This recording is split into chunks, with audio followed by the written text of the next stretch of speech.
അപ്പോൾ ഇന്നത്തെ പരിപാടി കഴിഞ്ഞു.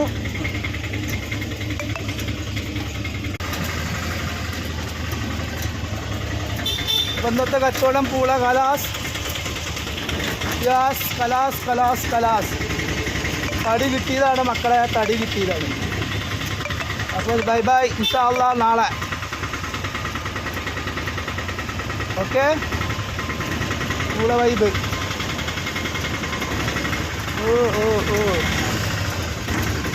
ഇന്നത്തെ കച്ചവടം കഴിഞ്ഞു. ഞങ്ങൾ പോവുകയാണ്. ബക്കറ്റിലാണ് വാങ്ങിയിരിക്കണു.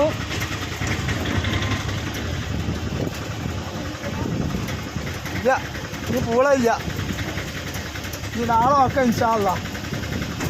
കുറച്ചുണ്ട്, ഒരു 50 രൂപേൻ്റെ പൂളൊക്കെ കാണിച്ചു കൊടുക്കാനൊക്കെ ഉണ്ട്. ആരെങ്കിലൊക്കെ കിട്ടുകയാണെങ്കിൽ നമുക്ക് ശരിയാക്കാം. അത്ര പറയാൻ പറ്റുള്ളൂ.